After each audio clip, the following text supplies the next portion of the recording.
Hey everybody, it's Ann from Ikaru. We're really excited to have our guest Scott Augenbaum here, and we're going to start in about probably 30 seconds. My computer's telling me it's 12:14 right now, so we'll start right on time. Okay.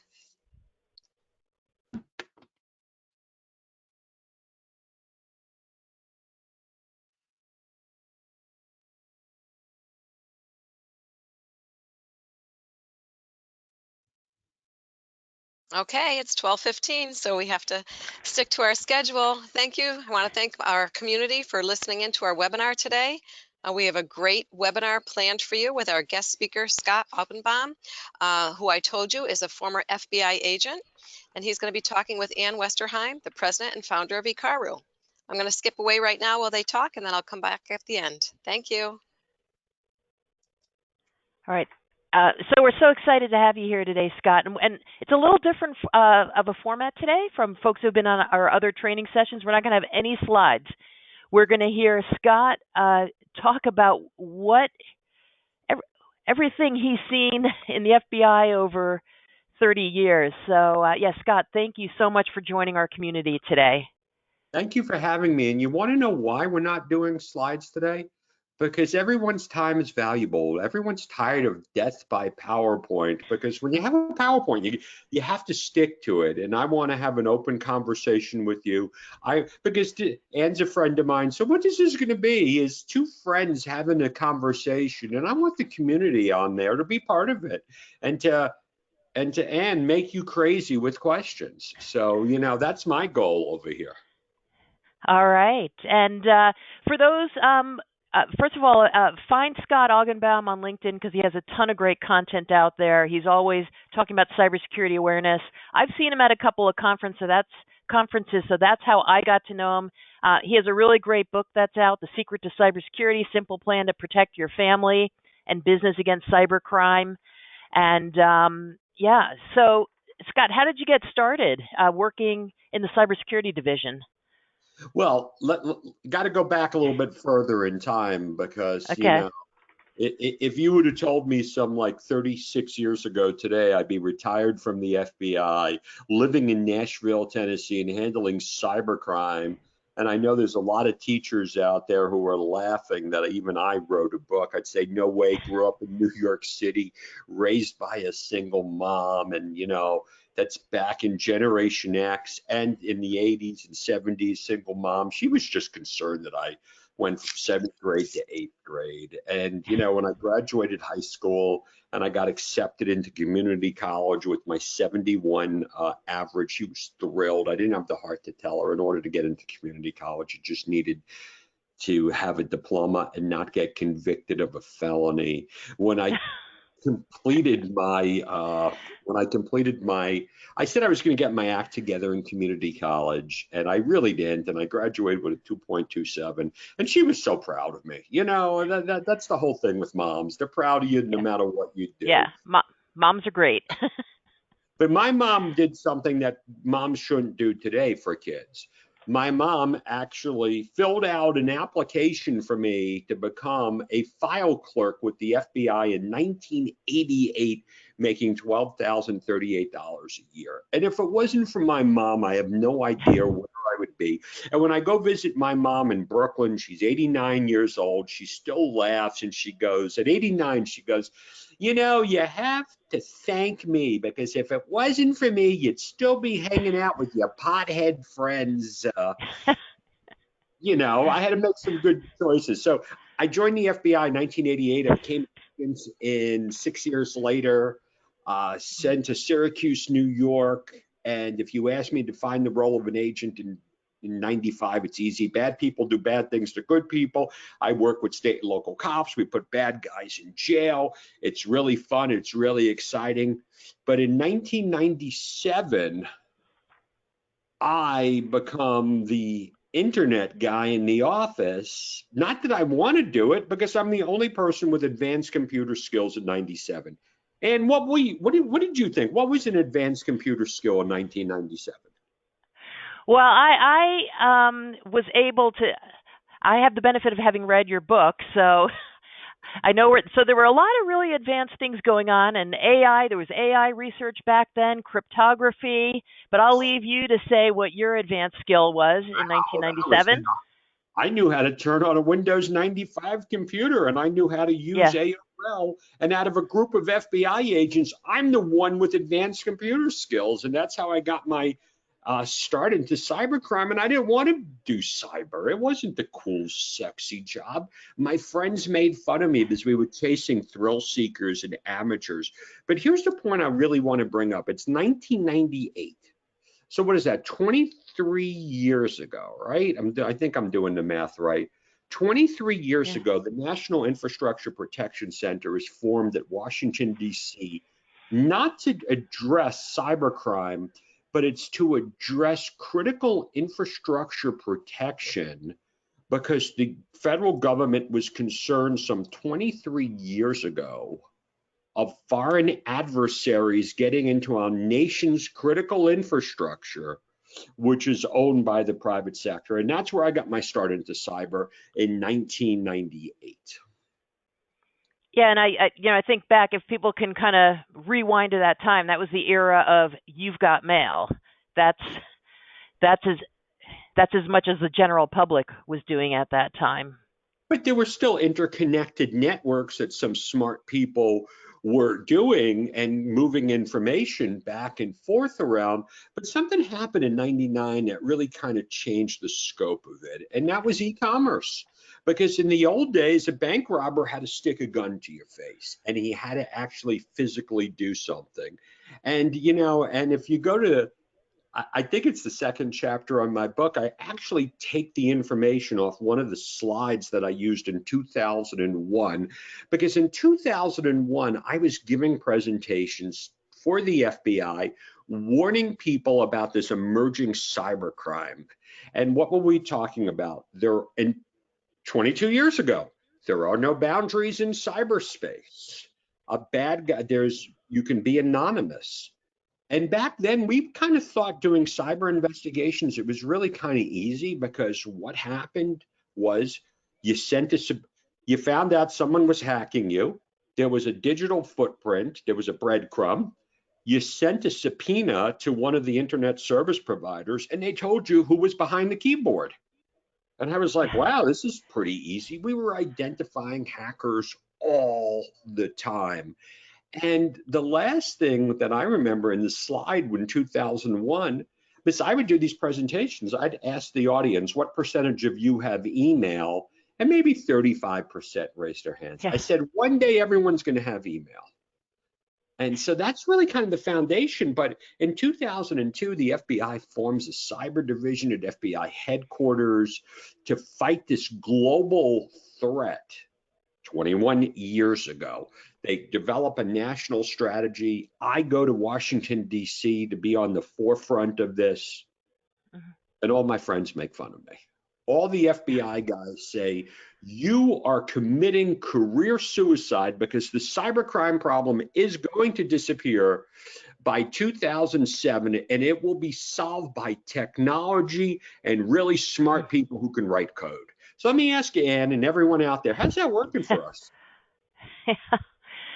It's not working, and the cyber criminals are also really smart, and they're writing code. So this is not something the tech community can actually fix.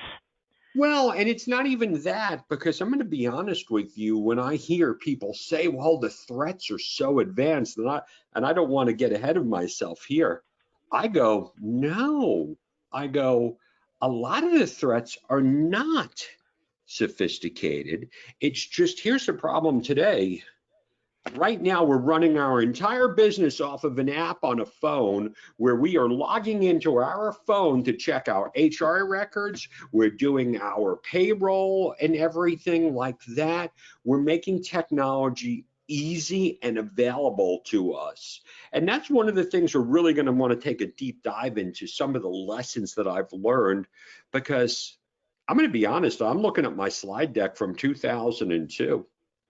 The underlying message is still exactly the same. The cost to entry into cybercrime in 2002 was very, very high. You needed to be education high. And now crimeware as a service, social engineering, the use of AI, it's making it so easy. Oh yeah, yeah. Ransomware as a service, people can just buy kits and they don't need to know a lot. And when you're talking about banking online, I saw a funny cartoon of a bank robber at a bank trying to rob them the old-fashioned way, and the bank teller says, "Oh, you can do that all online now." That's Just so true. That is changed so. over time. Yeah. One of the things, I know you're going to get to this, but one of the things I love that I've heard in your presentations that I've attended is of all those years, the 4 truths of cybersecurity. I don't know if you want to get into that yet, or Yeah, sure. yeah. You know, the 4 truths is a term that when I was living it, I didn't. I created that term afterwards. I mean, I wish I could have went back in time and figured this out.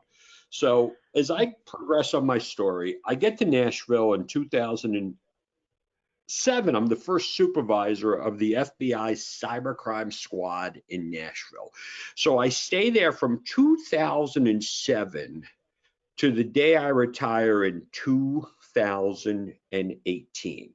Okay, so during that time, I run a squad of FBI agents, task force officers in Nashville. And I know everyone, you guys up in Boston and the Northeast, as I'm a New Yorker, they go, nothing happens in Nashville. I mean, we had a couple of little companies, maybe you heard of them, FedEx, Nissan, Bridgestone, with the Silicon Valley of healthcare, banking, finance, you name it. And so this is my opportunity to interact with the general public. And I dealt with a lot of large breaches at a lot of big organizations. I'm going to be honest, I didn't lose any sleep over it. And it's not because I'm from New York and I'm callous and, that's plays a little bit, because I discovered these commonalities in my victims, and I want to go through with them with you in the audience. So the 4 truths are what I've learned after interviewing over 1,000 victims. And here's the first truth. And I want to discuss these with you, Ann. None of my victims ever expected to be a victim. That's truth number 1. Why would anyone want to target me? I'm a small business. I'm a nonprofit organization. I only got 25 people in my organization. I don't have anything that the bad guys want. I would hear that time and time again from organizations. I'd have companies that were $300 million companies tell me that they are a small business. I had companies that were traded on the NASDAQ would tell me, well, we're only on the NASDAQ. The cyber criminals are targeting companies on the New York Stock Exchange. I had one company tell me that they were a $5.9 billion company located in the middle of the US. Why would anyone want to target them? And I'm like, this isn't the days of Pearl Harbor, where only cities on the coast get attacked. The cyber criminals do not care who you are. They want access to your stuff. And when the big companies would get breached, I didn't lose any sleep because I had to deal with the small businesses, the nonprofits, the senior citizens, the churches, the kids who continually got victimized, and none of them ever expected to be a victim. And I'm here to say that because people say I don't fit the cybercrime profile. Like my mom in New York's the perfect example. Scott, what are you harping on all the time? I don't have a lot of money in my bank account. I only have $1,300 a month in Social Security. Obviously, they're going to target someone who has more. And I'm like, Mom, what would happen if your $1,300 was gone and stolen? Oh, that's very bad. I'm like, that's the point. So, Ann, tell me about that, because you're talking to businesses all the time. Does this resonate with you? Do small businesses not believe that they're going to be victimized? Yeah, I think we hear that a lot, and we do a lot of education around that. It's not how important your data is to the criminals; it's how important is it to you. And there's double extortion, where they'll threaten to expose client data, et cetera, in ransomware attacks. and just trying to talk about automated threats. And the criminal, they just want to make money. So if they can make money with automated crimes and they commit a bunch of small crimes, I think also one of the things with the national headlines that come into play, like MGM recently had a big incident, Colonial Pipeline a couple of years back. All of these folks. So on the one hand, it brings cybersecurity into the conversation, but it sort of reinforces that idea, like, oh, well, good thing I'm not a giant company. And so in a way, it actually, I think, has an opposite effect. It gives people a sense of relief, like, oh, I'm glad I don't have to worry about that, which isn't true. Yeah. It's like, it's almost like, look, we're here in the US. How's the Middle East stuff going to impact us? It's going to happen to somebody else. And that's what I really talk about in my book. And that's also what I talk about all the time now, because I interact with victims all day, all the time. I can do a presentation right now based on things that have happened in my subdivision in Tennessee. Yeah. I've seen ransomware. I've had the business email compromised. I've had phishing. I've had social engineering. I've had smishing. It's just, which are telephone calls. So really the big takeaway here for everybody is, without getting numb, is that there is no such thing as a victim profile. The cyber criminals do not care who you are. As we dive into truth too, and this is something that I always explain to individuals and organizations. So Ann, when you're going out and let's say you're talking to a small law firm or a healthcare company, when you're telling, what are some of the things that, let's just say one of these small businesses, one of your potential clients, what do they need to protect? What do the bad guys want to get their hands on within that organization? Well, I think basically they want money, so they'll just figure out a way to, they'll come in there to get money, and if they they can freeze the data with a ransomware attack, they can threaten to expose that data.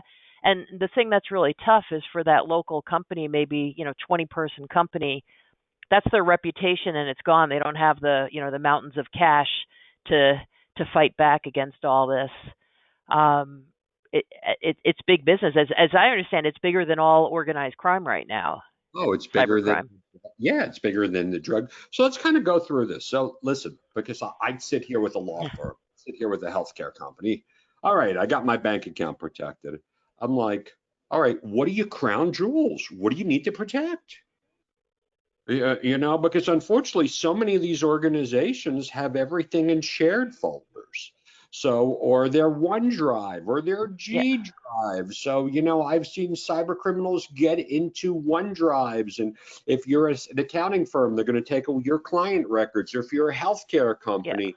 And I always enjoy the lawyers because they always crack me up with this, because I'm like, listen, who's going to do business with you if anyone steals your information?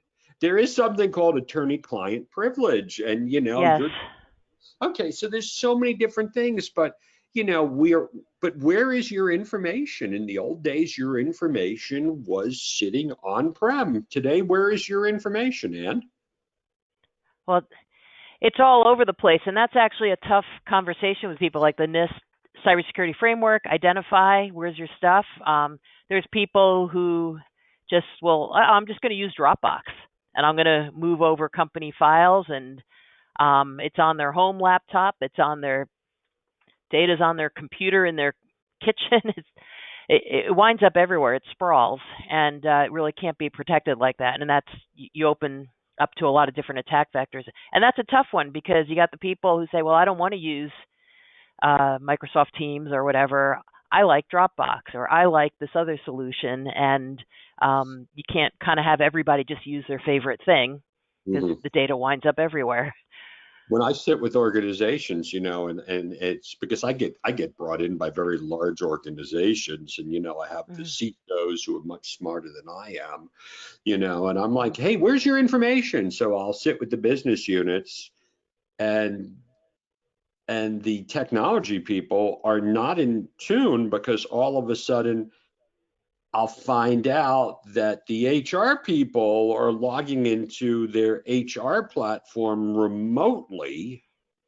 And when the bad guy steals your username and password for your HR platform, what does the bad guy steal, Ann? Oh, well, they'll get social security numbers, bank account numbers. It's only your employees. Who cares, right? What if they get into your payroll account? What can they do Yeah, there? What if they get into your Salesforce account and all those things? So people don't yeah, even know what to do. And then we'll talk about ransomware in a second. So they get into your bank account, they get into your email, they get into everything. And here's the second truth to cybersecurity. When the cyber criminals impact you and they steal your stuff, when you contact law enforcement, I'm just here to tell you that law enforcement does not have a magic wand to fix and get your stuff back. And when your money's gone, I hate to say it, it's gone. When it's your personal bank account or it's your credit card, you got a lot of protections. But when you're a small business and the cyber criminals get into yeah. your business bank account, you don't figure this out in 24 hours, it is game over. Yeah, and that's a really tough one. There is a tiny window of time that possibly you can get it back, but yeah, it's a scary thing. And I think it's just psychology, though. When you see folks on the news, if they're in an earthquake or whatever, people will say, I never thought this would happen to me. So I guess there's a whole psychological element Oh, of and it goes people back to just, the truth, yeah. And yeah, and afterwards we'll talk about ransomware because that's a question I get. So, okay, nobody ever expects to be a victim. You don't get your stuff back. Truth number three is putting the bad guys in jail is just really difficult because today's cyber criminals are located in Russia, they're located in yeah, China, they're located in Iran and West Africa. And, I don't know if anyone's really been paying attention, but we really don't have good diplomatic relationships with these companies. The FBI and the Secret Service do an amazing job of arresting bad guys. But even if we arrest bad guys, we're still not getting your stuff back. So that's the third truth to hmm cybersecurity. And let me just tell you, that was probably the story of my career. And that's what drove me. I like to say I have a passion project life because I do what I love to do. I haven't had to take a job, at least a real job, in 5.5 years. hmm Because I had this epiphany, and I never forget it. And it was one day I was dealing with an individual who went online, went to Google, could be any of our parents, uh, except my mom, because she doesn't have money to make investments or anything. hmm But it could be anyone's parents. So they go to Google, they're looking for a certificate of deposit, a better rate, because they didn't like the 2.25% here. They find a bank in California that's 2.5%. They go to the first hit on Google because that has to be legitimate, right? They click on the website, they look at it, they call up, they talk to it. The cyber criminal who set up the website with a stolen credit card from GoDaddy convinces him to invest money in his account. This gentleman picks up the phone, he calls his bank, and he says to the bank, I'd like to wire transfer $700,000 mm out of my account to send it to this investment advisor. And the bank said, are you sure you want to do this? There's a lot of scams going on. He said, no, I'm fine.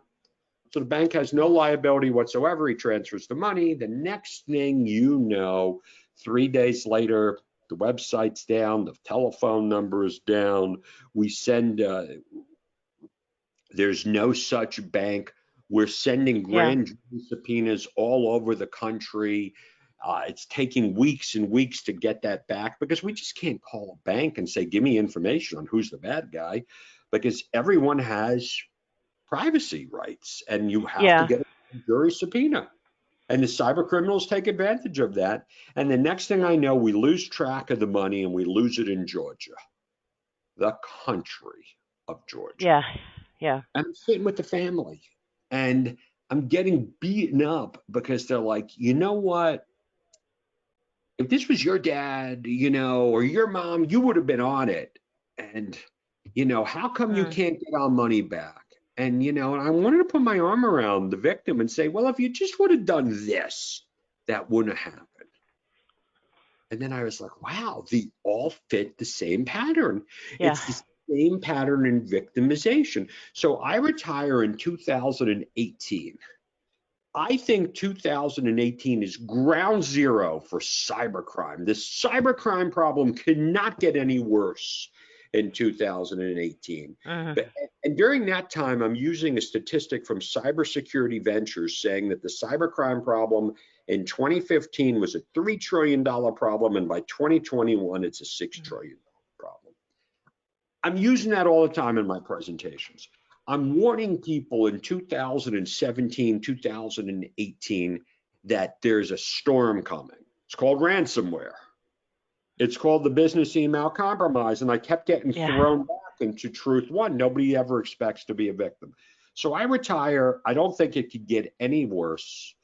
I'm still trying to figure out what I'm going to do with my life. I write a book called The Secret to Cybersecurity because I kind of say, hey, if most of my cybercrime victimizations easily could be prevented, not all, why don't we just do these things that we talk about? Yeah.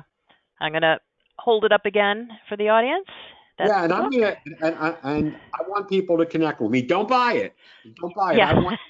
I have the two best chapters of my book that I want to give out, which is on how to keep your kids safe and how to keep your elderly parents safe. Because, and let me just say for people who get offended by when they hear me say elderly parent, my 20-year-old calls me his elderly parent. Okay, so but it goes up. So COVID happens. We get destroyed during COVID. I mean, the cyber criminals thrive. And now all of a sudden today, the cybercrime problem is almost an $8 trillion problem, according to Cybersecurity Ventures. And it's going to go up to a $10 trillion problem. So I want to just get your take on this. Is the problem getting better or is the problem getting worse? What do you think? It just keeps getting worse. Keeps getting worse. That number doesn't bother me as much as the next number. You know what bothers me? And this is where a lot of people take exception to it. I do not get invited to a lot of conferences for this reason. And I love it because I harp on it. We know the problem is getting worse, but everyone seems to be also reporting that the cybersecurity spend keeps increasing. We keep spending more and more money to stay safe, and the problem continues to get worse. So let's not even think about this as a cybersecurity problem. Let's think about this as the fact that we're spending more and more money on burglar alarms for our house, locks, cameras, alarms. We keep spending more and more money, and the problem keeps getting worse. What does that mean? Those solutions aren't sufficient to solve the problem. Maybe, because I'm not saying we don't spend money, but what if now let's take those two things here. We have the problems getting worse. We have the cybercrime problem spend keeps going up. And then you have me going, 90% of it easily could have been prevented. Yeah. And so I'm not saying we don't spend money. That's crazy. I don't want anyone here to say that. All I want people to say is if you don't do what I tell you to do, then it doesn't matter what you spend money on. I had two companies yesterday, both had really great security solutions in place, artificial intelligence, EDR, XDR, MDR. I don't even know what those are, Ann. But let me tell you, all my victims had them in place because the bad guys still went back to the fundamentals. And that's really what I coined the term, the cyber secure mindset. Because what I'm seeing is if we keep spending money and the problem keeps getting worse and we're still dealing with the same elements, we're not doing things right. We need to shift the way we look at the problem. Yeah, definitely agree with that one. I'm thinking back, the Massachusetts data protection law, which went into effect in 2010, just has 8 points as guidelines for businesses. And the 8th one is training for people. Like there's humans involved in this equation. And I there are a lot of really basic and affordable things that people can do. Well, it's not even Yeah, that. It's just, you know, and it's not even about the training. It's about the mindset. hmm Okay. Because listen, it's great. Let me tell you, the cybersecurity training market everyone has training and everyone still keeps yeah, getting. I took my training when I was with the FBI. I just didn't pay attention. It didn't matter hmm to me. It wasn't interesting. There weren't real live situations that I go into, and that's what I try to do is change behavior. It's a lot more than just yeah, sitting down and watching your your videos once a year and being yeah. able to do that. And boy, I don't know, Ann, every time I talk about it, I seem to get hostile towards the cybersecurity awareness industry. I hope our friend isn't listening. I love Oh, it. You know, at the same time, I'm like, it has become so commoditized that it's like, okay, that's why the mindset, it's not going out and just reading my book. It's not mhm. taking your training, it's being aware of the threats, it's being proactive, it's changing your mindset to be able to know what are the new threats.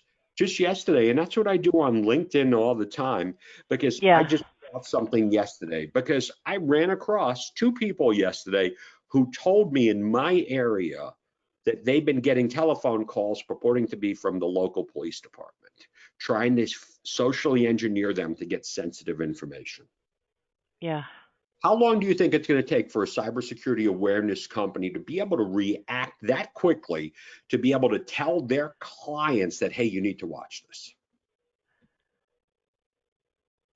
Yeah, I mean, for that, I mean, I see where you're going with it. For that. There's all these different scenarios, theme and variations that people can do, and And that's where I'm trying to we just, build a new category. I haven't figured it out yeah, yet. I haven't yeah, figured it out yet. But until we can kind of get that, and then, you know, I go out and just as I was saying the other day, you know, and this is my frustration is that yeah, I go out, I do a presentation to a group of local community executives in my area. And I tell them, look, don't even buy the book. I'll give you copies. You yeah, guys are here. Have a conversation with me. Take this and implement what I tell you to do, implement it into your cities. Help it, send this out to your people, and you can help them stay safe. And nobody took me up on my offer. yeah. So And that was I'm wondering what the resistance is, and even for some things that are, say, there are some technology solutions that are very effective and affordable, and I look at some of them like, I probably have too many lattes from Starbucks, but for 2 lattes a month, you could pretty much reduce, with a security license, reduce your chances of, in this case, ransomware, and folks will decline it. And like, I don't understand when you talk to victims, and I can see, the emotion of them, like, how come you can't solve this? How come you can't get my money back? Um, do they ever indicate like why, like if they did have an inkling that It maybe there comes was something back they to could have the done? first truth of cybersecurity. Okay. It's not going to happen to me. It's going to happen to someone else. And I get it. We're all Yeah. busy. We all have so many different things. All right, do we all take the rental insurance when we get the rental car? I get it. But this is something that I've been struggling with my entire career. I Mm. mean, this goes back into 2000 when I wrote but my part, because we would do presentations all the time. And when I was with the FBI, I offered to do presentations to anybody who would listen. That's how I got into the game because people started paying me and said, hey, you're pretty good at it. And I kind of made it Yeah. where it's enjoyable. But I would do presentations for companies with 4 people. And then I would call Fortune 500 companies up in my area of responsibility, and they never took me up on my offers.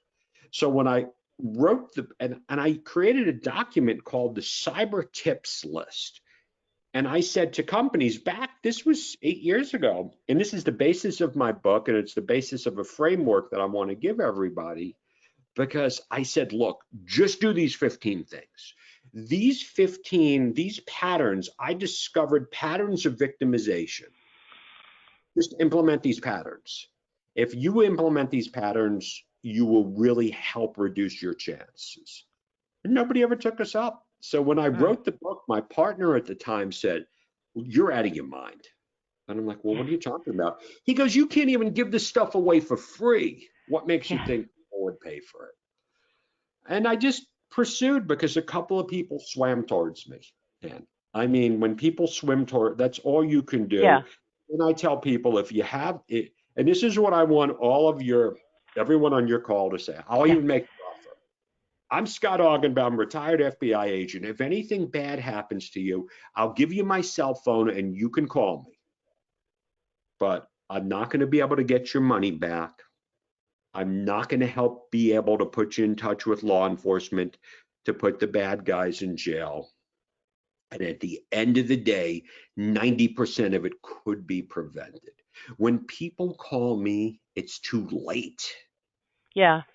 And it's never a situation where I'm like, if they just would have done this, this is the stuff. If you can teach people these, and I want to just kind of go through a couple of really important points. If I had 5 minutes to go back in time, what would I tell my victims? Here's what I would tell my victims. And everyone, I'm going to get, you don't even need to write this down. I'm going to give you a copy of the framework. Here's what we have to realize. What did I need to do to you today? I had to tell you the 4 truths. I had to make it sound hopeless, but it's not hopeless. 90% of it could be prevented. I have to explain to you that we're not going to outspend our way out of the problem. And it goes back to most things could be prevented. These are the elements. Social engineering is the #1 tool in the cyber criminals tool belt. Okay? Phishing, text messages, pop-ups, telephone calls. There's not one solution. And Ann, if you know of a solution that will solve every one of those problems, please let me know, okay? Because I'm going to buy stock in that company. Yeah. All the bad guy wants to do is steal your username and password, because a stolen username and password leads to an account compromise. Are you one of the 66% of the population that uses the same password? Then do you even know where is your stuff that you need to protect that has a password? Do you have separate, strong, robust passwords? Every organization needs to do a cloud-based platform audit of themselves, and you need to do it at home. And then once you do that, and here's the thing, I don't like to sugarcoat things. If you are not using 2-factor authentication on every bit of remote access, there's only 2 things for you to do: drink and pray, because that's one of the things that my victims didn't have in common. And even if you do all of that, you got to be on your toes for the business email compromise. And we didn't even get a chance to talk about ransomware, but I want to provide people with the ransomware prevention guide and the business email compromise guide from 7 years ago. And why am I giving away guidance from 7 years ago? Why do I, besides I'm too lazy to get new guidance? Because the basics have not changed. We're fighting the same battle. It hasn't changed. And that's only 90%. Those are the basics. And I am so oversimplifying the 10%. The 10% is the network segmentation. It is the risk assessments. It's the penetration testing. It's really having a trusted partner like yourself going through that. But everything that I talked about, there's really, it's a behavioral change. Yeah, a lot of it. And I don't know if Nancy's going to put in, can't see my panel over here, but you have a bunch of documents on cybersecuremindset.com. That's all one word. Yeah, she put it down. It's in the chat. Okay, great. Oh, it's in the chat. Okay, awesome. Yes, thank you, Nancy. It is in the chat. You're welcome. I said this is the way to connect with Scott. Of course, you said on LinkedIn, but I also put that in the cybersecuremindset.com. Okay, great. /DOC. And am I interrupting too early? No. Join us for the chat, Nancy. It's in there. What was your big takeaway, Nancy? This was the first time you heard me speak. Not to put you on the spot. I hope she paid. My big takeaway that I thought was really sad is once you get in touch with the officials that nobody can help you with your business and get any money back. And I've And I know the recovered. time span is so short, 24 hours. That's really tough. It's so heartbreaking Yeah. because, you know, Yeah. and I even had a neighbor of mine who had a real estate investment business. He didn't use two-factor authentication on his email like so many people. And what percentage of people that you see are using two-factor authentication? Not enough. All Exactly. right. It's a tough one to say. People, yeah, and it's a really tough one. I think the stats overall from Microsoft is only, I think about 35% of accounts are protected with MFA. And that's business. They're not talking personal. Personal, it's still 10 Yeah, to 15. So here's yeah, your homework tonight, Yours was lower everybody. than that. Yeah. yeah, Yeah. Homework. If you're using Gmail or if you're using iCloud, you better secure those with two-factor authentication. yeah, Because now cyber criminals do not need to hack Macs. They just do that. And once they get into your Gmail account, they get your Google account, and people are saving passwords on the browser without yeah, two-factor. Recipe for disaster. yeah. It's such an easy That's a step. I don't big understand why no-no. people aren't doing it. You know, It goes back to the behavioral change I talked about. Why do I need to do it? No, it's not going to happen to me. yeah. Yeah, and there is, there's it. It's really convenient to have a super simple password that's 3 characters long because you'll never have to you'll never not be able to get to your stuff. But yeah, it's wide open, and I think people see it as an inconvenience. But I like the framework around if the first thing on the list is I don't think it's ever going to happen to me. Well, that explains a lot of the behavior after that. What Exactly.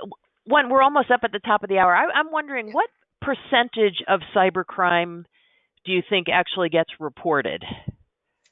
I'm going to say it's really low. And the reason I'm going to say that is there's so many reasons I don't want to report this. Now people are reporting it because of insurance, but there's no one real clearinghouse that has everything. The FBI has the Internet Crime Complaint Center, which is where people report crime.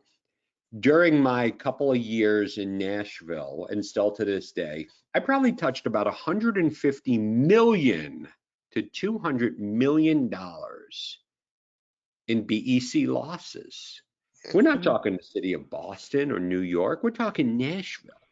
So I go to ic3.gov, and during that same period of time, I see $3.5 million worth of losses.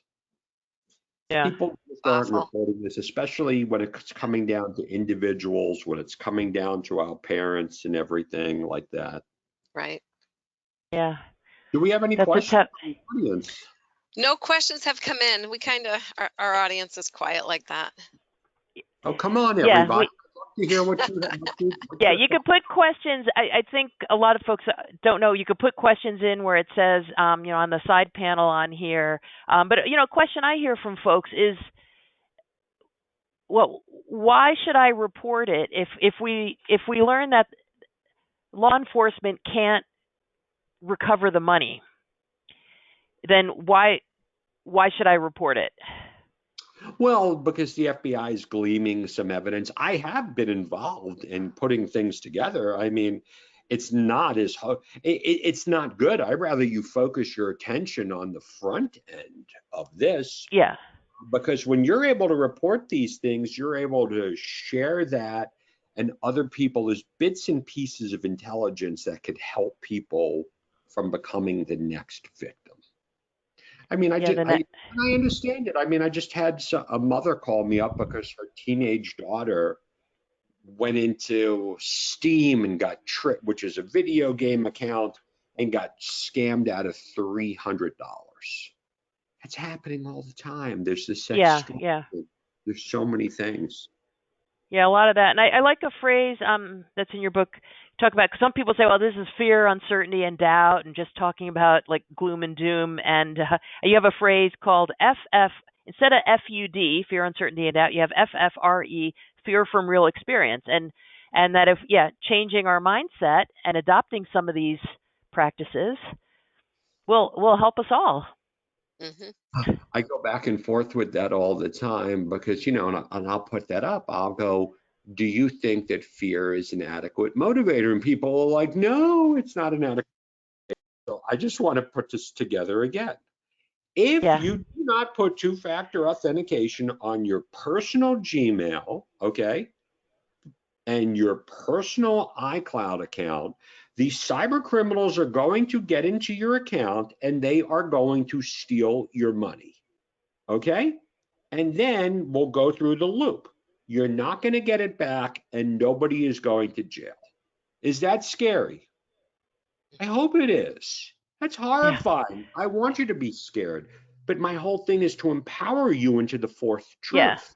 And that fourth truth is that 90% of it could have been prevented if my end users were only armed with a couple of key pieces of information.